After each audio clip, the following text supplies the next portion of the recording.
week-end, on est au circuit Paul Ricard pour les 4 heures du Castellet en European Le Mans Series. C'est samedi, jour de qualif. Je vous emmène avec moi. C'est parti.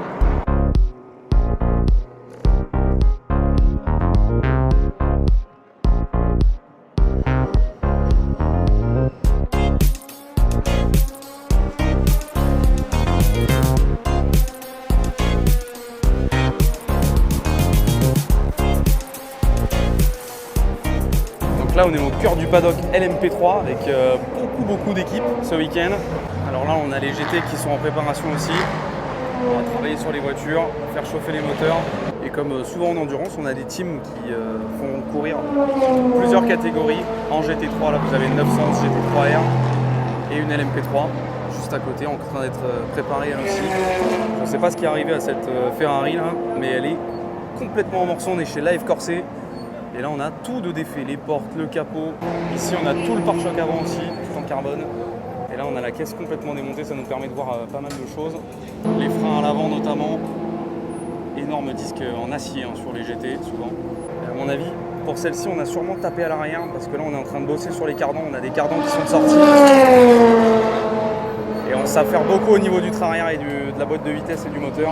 On est sur des petites équipes hein, par rapport aux grosses LMP2, etc. Où vous avez United Autosport, etc. Mais là, on a quand même des belles petites hospitalités. On est à l'arrière du paddock LMP3 maintenant. On a vu pas mal de choses. Les LMP3 et les GT sont un petit peu mélangés.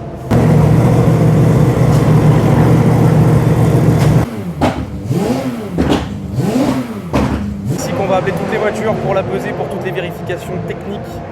Pour qu'elles répondent bien au règlement, qu'on soit sûr qu'elles répondent bien au règlement. C'est ici qu'on emmène les voitures alors qu'on voit une Lamborghini qui passe au fond là-bas.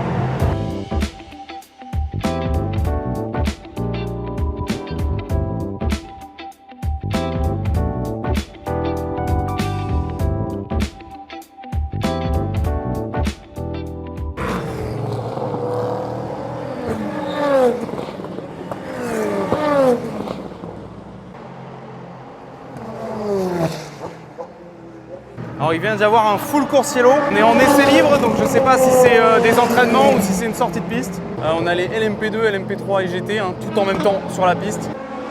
Là ça arrive très fort, ça va être les derniers instants préparatoires des essais libres avant de passer au qualif cet après-midi.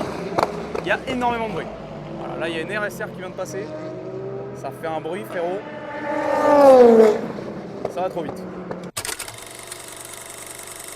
Là, on a une LMP3 qui est prête aussi à rouler. Ça voilà, c'est un petit peu l'entrée des Le Mans prototypes, les LMP.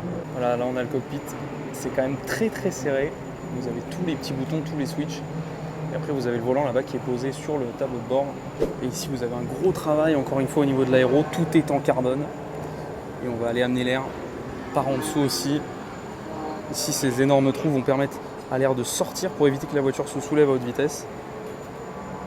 Et ici encore une fois on va faire sortir l'air qui arrive de tout là-bas. On peut voir à l'avant de la voiture carrément par ici. On voit ici le baquet. Petite particularité, en endurance, le baquet il faut pouvoir le changer très rapidement parce qu'on change de pilote, qu'il faut pouvoir changer très rapidement le baquet.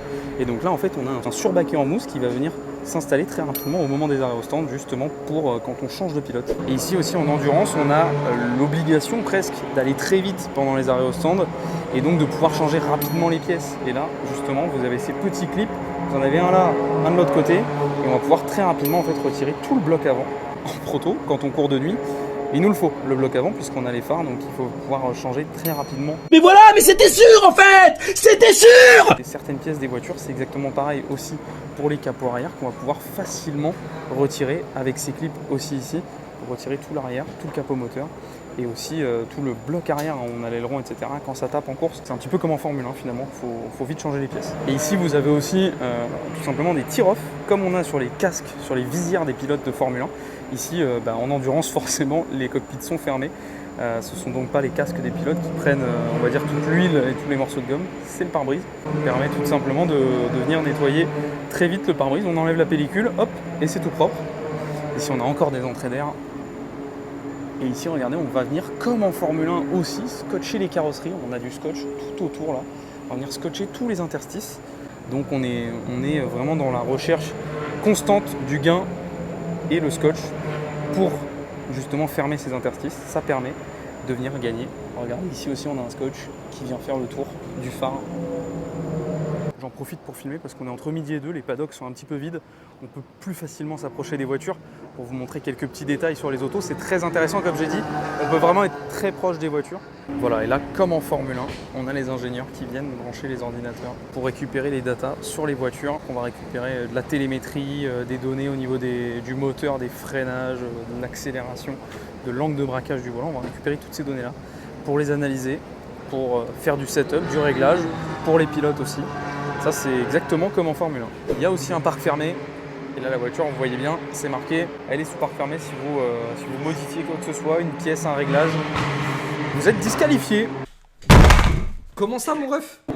Là, on a pas mal de pièces qui attendent. Beaucoup de blocs arrière. Ce qu'on appelle les blocs arrière, c'est ce que vous voyez là. C'est donc la fin du diffuseur et l'aileron arrière.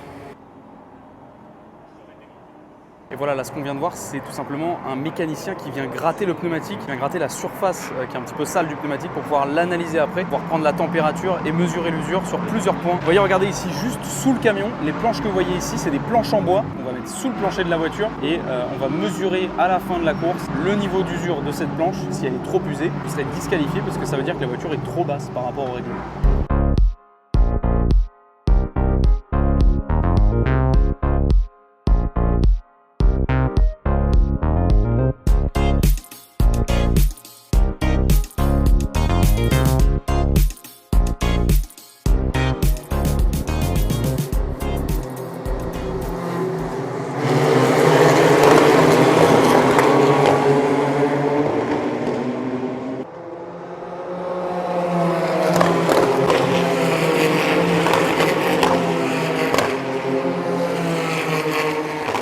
Voilà, donc là actuellement il y a la course de Ligier qui est en train de se dérouler. Les écarts se sont creusés très vite, je suis assez choqué parce que c'est une course, c'est une catégorie qui est monotype. Donc on a un seul type de voiture, un seul type de châssis et de moteur. C'est ça aussi dans ces catégories-là, en dehors de la Formule 1, en dehors des catégories vraiment très professionnelles. Il y a beaucoup d'écarts de niveau entre les pilotes. Et on a l'habitude quand on regarde la Formule 1 de voir quelque chose de très serré, même si les voitures ne sont pas toutes pareilles. Les écarts sont quand même très faibles. Pourquoi? Parce que les pilotes, malgré tout, malgré ce qu'on peut penser, ils ont tous un niveau qui est extrêmement proche, même entre un Verstappen et un Lance Stroll. Au final, il n'y a pas des années-lumière en différence. S'ils avaient tous les mêmes voitures, les écarts seraient vraiment extrêmement serrés. On le voit d'ailleurs en qualif. Les écarts sont toujours très serrés en Formule 1. Là, on est sur des catégories un peu moins professionnelles, un peu plus amateurs. Et il y a beaucoup plus d'écarts entre les pilotes. Et là, clairement, sur la course de Ligier, on le voit bien, les écarts ont très vite grandi.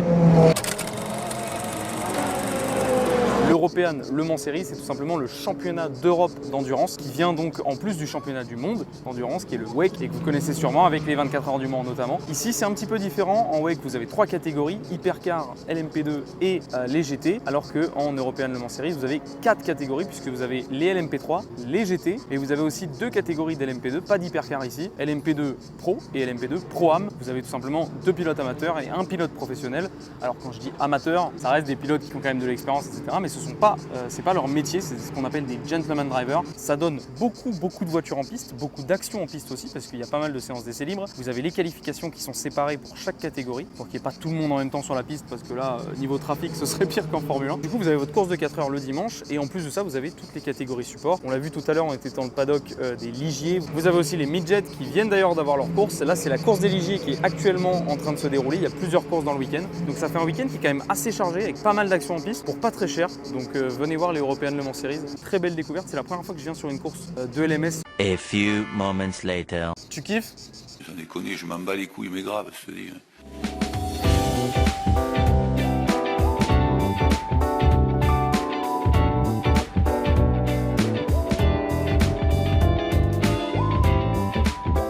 On vient d'assister au podium des Ligiers, deuxième course de Ligier du week-end. Les qualifs de l'ELMS qui viennent de commencer. On va aller en bord de piste, voir tout ça. C'est parti.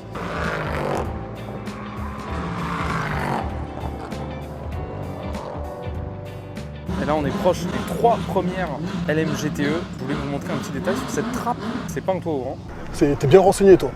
C'est une trappe d'extraction pour extraire les pilotes en cas de crash. Et on l'a sur toutes les GT, on le voit un petit peu là-bas sur la Ferrari aussi. Là, on est sur une 911 RSR. D'ailleurs, la 911 RSR, parmi les pilotes, vous avez Michael Fassbender, acteur assez connu, pilote amateur aussi. Et là, vous avez donc les 3 premières du classement de cette qualification LMGTE. Début des qualifs du LMP3. Je viens de me faire virer du parc fermé des GTE là. La porte, yes, clac, yes. J'étais en train de vous filmer un petit peu les coulisses du parc fermé. Ça leur a pas plu, clairement. Donc je me suis fait virer, c'est pas grave, ça arrive.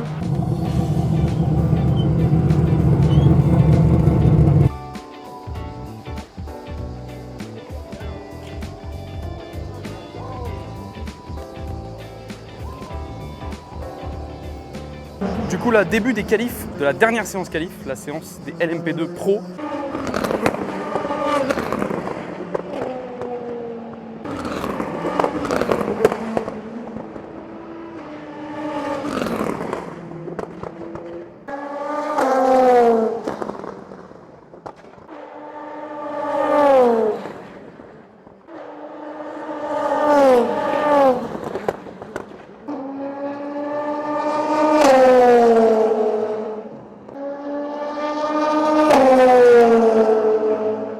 Fin de cette qualification, dernière séance là, des P2 avec la pole de José María Lopez. Il partira premier du coup demain, il s'élancera en tête du peloton pour les 4 heures du Castellet. Séance plutôt globalement assez calme, peu de crash, de sortie de piste. Il y a eu un petit drapeau rouge là sur cette dernière session avec les LMP2 pour un abandon. Je crois que c'est une United Autosport qui s'est arrêtée sur le bord de piste.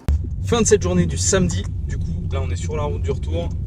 Et c'était vraiment une très bonne journée, déjà très bonne première journée de qualification, avec des courses support en plus pour amener pas mal d'actions, et on a vu des beaux roulages. Donc on se retrouve demain.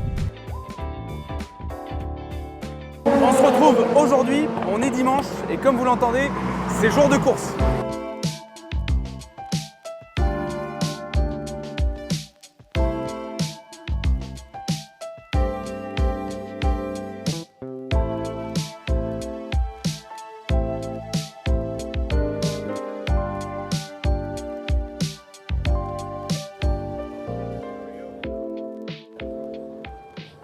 Et ici, comme en Formule 1, vous avez les emplacements d'arrêt au stand. C'est ici qu'on va arrêter les voitures. Alors ça, c'est différent de la Formule 1. Ici, on va remplir les voitures puisqu'on remet de l'essence pendant la course. Ces énormes réservoirs qui vont venir remplir les voitures. Et par contre, après, les pistolets pneumatiques, tout se passe exactement comme en Formule 1.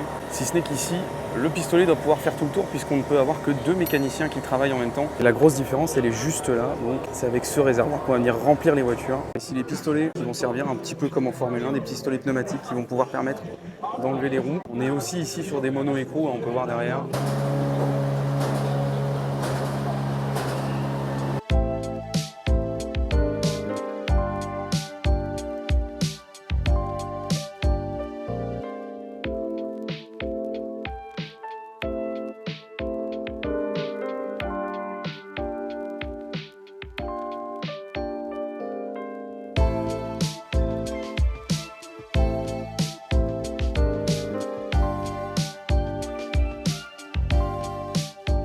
Là on est sur la grille de départ, on est à quelques instants du départ, on a tous les pilotes qui se préparent, toutes les voitures sont en grille. Donc là on est sur la grille, on est au niveau des LMGTE qui sont toutes prêtes, qui sont en grille. On est ici à la pole position du LMGTE justement, avec la numéro 77 qui s'élancera en pole en catégorie. Et là on arrive du côté des protos, on est au milieu des LMP3, on voit les équipes, les ingénieurs sont sur les côtés. On vient protéger les cockpits parce qu'il fait très très chaud là actuellement. On va pouvoir voir un petit peu l'intérieur là. Regardez ça à l'intérieur, voilà, d'un proto LMP3. On a la petite carte du circuit. Disons qu'on est assez serré dans la voiture, clairement. Un volant type monoplace, avec tous les switches que vous voyez là-bas derrière. Ici, on a les pneus qui sont prêts. Alors j'avoue que je ne sais pas trop pourquoi on a emmené des pneus pluie, là, parce que même pour les tours de mise en grille, en général, on va tenter de prendre un petit peu la mesure de la piste. Et pour ça, il faut des pneus slick, même si on utilise forcément des pneus rodés, des pneus qu'on a déjà utilisés en qualif. Et c'est après qu'on va monter les pneus neufs. On est du côté des LMP2, on va aller voir la pole position du LMP2 Pro-Am avant de se diriger tout à l'avant de la grille. On va garder les pilotes aussi au frais, regardez, on a des gilets avec de la glace. Ici on a la première voiture du United Autosport, on est en LMP2 Pro-Am. Ici on est du côté du Proton Compétition et c'est la première fois du week-end que je peux vous montrer une LMP2 de vraiment très près. Encore une fois, comme le LMP3, on est encore plus travaillé au niveau de l'aéro ici. Et ici encore une fois un C-trou pour venir débourrer l'air dans les passages de roues. Et l'avant est encore plus travaillé du côté des LMP2. Regardez toute cette aéro aussi ici, on va venir emmener l'air le plus possible avec des carrosseries très profilées jusqu'à l'arrière pour faire travailler l'aileron arrière et le diffuseur. Regardez ici, on est à l'arrière de la voiture et on peut voir le diffuseur qui est extrêmement travaillé. On va venir vraiment sortir un maximum d'air à l'arrière de la voiture. On va aussi avoir cette cette réglette ici qu'on va pouvoir mettre ou enlever pour ajouter de l'appui. Là, clairement, on met quand même pas mal d'appui. On en a besoin au Paul Ricard dans le dernier secteur notamment. Mais l'aileron arrière, lui, par contre, est réglé assez plat, on va dire, dans son réglage pour favoriser aussi la vitesse en ligne droite. Puisque mine de rien, on a quand même la ligne droite complète du Mistral ce week-end. On n'a pas la chicane du Grand Prix F1. Donc, ça va très très vite en ligne droite et il faut prendre un maximum de vitesse pour être compétitif. Et ici aussi, comme sur les LMP3 hier, on vient scotcher tous les interstices pour gagner en efficacité aéro. On peut le voir là, sur l'avant de la voiture. Regardez ce nom, si vous suivez la F1, vous le connaissez bien. C'est pas Pastor, mais malgré tout, voilà l'intérieur d'une LMP2 un petit peu. Encore une fois, c'est très serré aussi. Un volant vraiment qui ressemble à ceux qu'on peut trouver en Formule 1. Un système de frein, voilà, le freinage. Et on peut voir un mono-écrou et le disque carbone. Ici, vous avez toutes les écopes d'air. C'est encore une fois des parties qui sont super impressionnantes. Vous avez le double triangle derrière et toute l'aéro. Encore une fois, vous avez beaucoup d'aéro, même au niveau des passages de roue.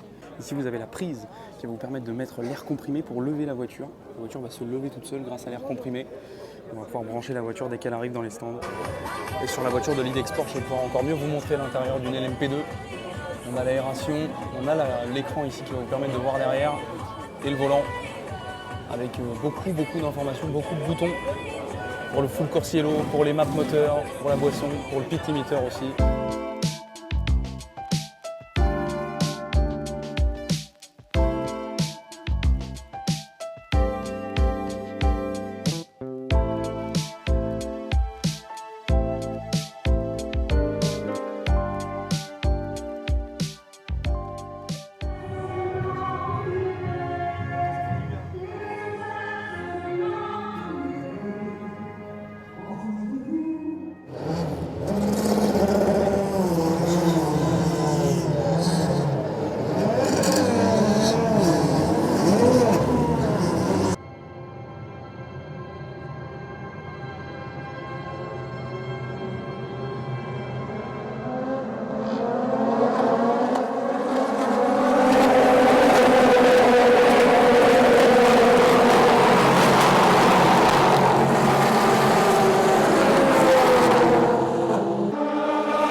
L'occasion de voir pas mal d'arrêts au stand tout à l'heure où on était. Je me suis déplacé au premier virage, vous allez voir, les images sont assez impressionnantes. Ça arrive très vite en bout de ligne droite et il y a pas mal de batailles qui se passent dans ce premier virage.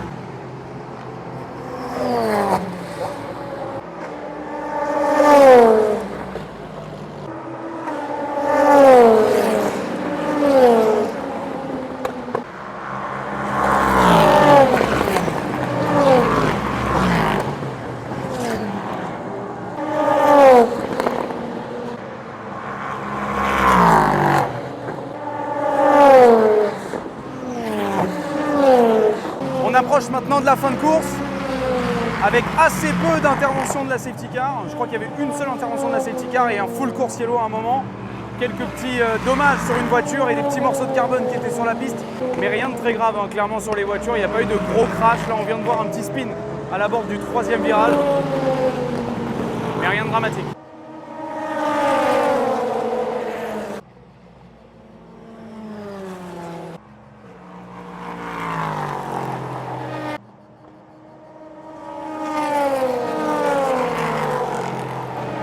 à 6 minutes de la fin de course. Il y a pas mal de batailles à tous les niveaux et dans toutes les catégories. On a une LMP2 Pro-Am qui est en tête du classement général.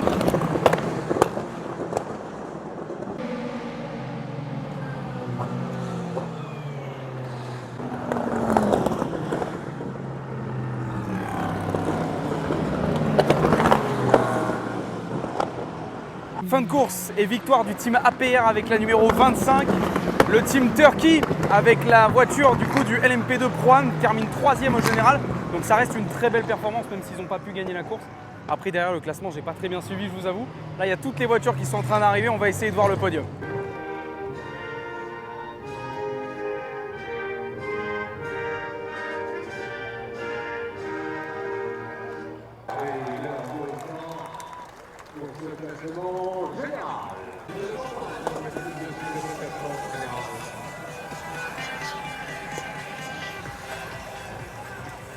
Fin de course et fin de week-end ici au circuit Paul Ricard pour les 4 heures du Castellet. Franchement, c'était super. C'était ma première fois au Castellet pour de l'endurance et j'ai kiffé. Vraiment, il y avait de l'action de tous les côtés, dans toutes les catégories. C'était vraiment génial.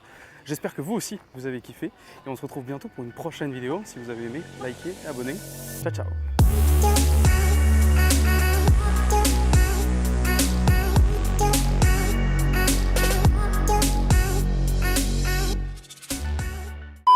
Petit départ avorté là, il y a eu un petit souci. Eric est au point mort apparemment. Tout ce qu'on a entendu c'est Eric, t'es au point mort. Donc Eric, si tu regardes cette vidéo, pense à passer la première la prochaine fois, c'est le mieux pour un départ. Eric, il y a une grosse couille sur la bagnole Eric. C'est une fin de tournage pour Eric, ça partira pas.